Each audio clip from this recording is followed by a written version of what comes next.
Hello everybody, Jabman025 here. Today we're taking a look at my 65th Master Grade, the Gundam Deathscythe Endless Waltz version, or if you prefer, Gundam Deathscythe version Ka. Now, why don't they call this a version Ka kit? It's a redesign by Hajime Katoki, and they already put out a Gundam Wing version Ka, so what's with the name? Well, if we look at the manual, I think we have a good idea what's going on here. You can see the number 2 right on the cover,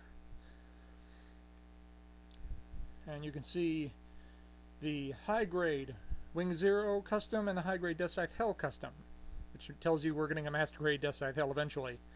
You can see they have a line of Endless Waltz versions and the standard TV version. I think we're going to see most of, if not all of those kits, and that's the reason they're not calling it a version Ka, because they want the version Ka brand to be special, and if they're going to put out all those kits, it won't be that special. See, the box art is a little bit different on this kit, so I think this is a line of Master Grades we're going to see. So, a lot of Wing Gundams Master Grade form to come. Now, looking at the head, we have some lining to do, a tiny bit of painting, not much, looks nice. Chest compartment has this little opening hatch, you can see Duo in there.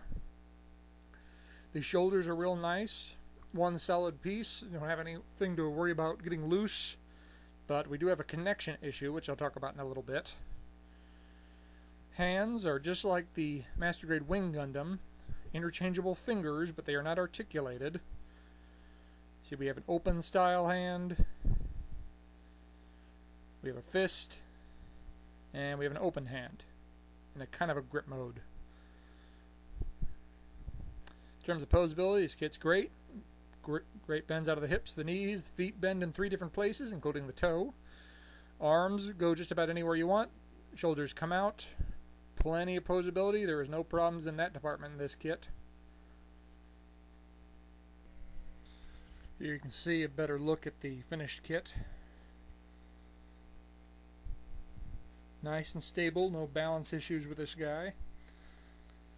You can see the backpack there, both those engines are on a ball joint, so they'll move anywhere you want. That's kind of nice. And the backpack is fairly small, so it doesn't get in the way. A lot of nice detail on this kit. You can see those kneecap sections are a little loose, but they don't come off, so that's not a big problem.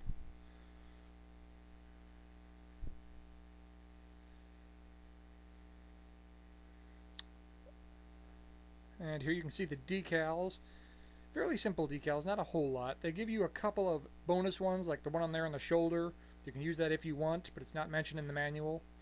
Another one here I put on the back leg, again, just came as an extra, and that's kind of nice.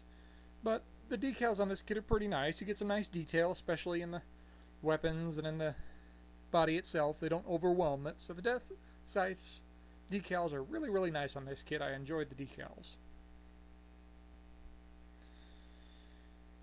Now, for the main weapon of this kit, obviously the scythe. You can connect it onto the back and put it on the backpack, and it will not fall off, no problems there.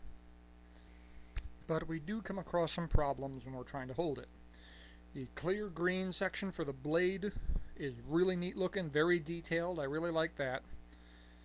And to hold on to it, they give you these extra parts for the hand with a little tooth in the hand that hooks into the handle of the scythe.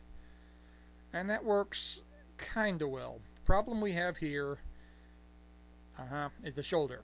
This blade is so heavy that the shoulder cannot support it. The same problem came on the Wing Gundam, but there was nothing heavy enough to actually knock it loose. Whereas on this one, that blade is so heavy it'll knock the shoulder right off. Now you can fix that by adding a little balance by putting it on the shoulder or correcting the weight.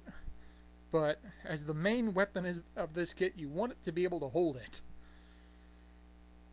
The other weapon you get of this kit is this Buster Shield. This is real nice. The claws here on the front open up, and they're on a gear, so as one opens, the other opens. And you get a blade to go in the center that hooks into the bottom, and that hooks in just fine. No problems there. And it looks really, really nice. I like the Buster Shield. And you can clamp that on the arm, no problem whatsoever. But again, our issue is with the scythe itself. Now, if you put it on 2 hands, you can get a few more options out of this, and it helps with the posability a lot. Obviously, you have to take the Buster Shield off. but we still have the same basic issue of holding onto the kit. See, one little shake and there it goes. This time the hand doesn't work. Now I've noticed if you put it on action base and they give you a nice attachment, for some reason it becomes a little bit easier to hold this. I think it has to do with the center of gravity on the kit, but we still have that same issue. See, a little shake, another little shake, and there she goes. So this is a very delicate kit. You can't bump it, you can't breathe on it, or it's going to lose that scythe.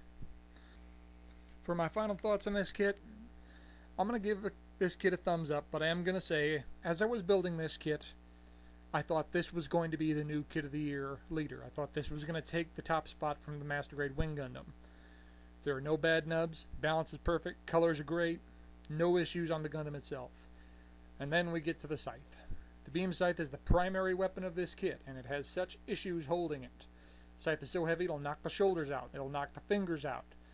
And you have to be very, very, very careful when getting it into a pose. And once you've got it there, you've got to be very careful not to knock it out. So that one big issue takes it out of the Kit of the Year category, but still a good kit. Well, thank you for watching. I hope you enjoyed this review. Hope you found it informative. Please stay tuned for more. I always got more reviews coming. I have a big project I'm about to start working on. Those of you with psychic powers know what I'm talking about. Please leave a comment. I love reading them, and I will see you guys next time. Oh, and one more thing. So let me get this straight. You don't have any guns, no shotguns, no bazookas, no grenades, no nothing. I mean, what are you going to do with a scythe? That was uncalled for.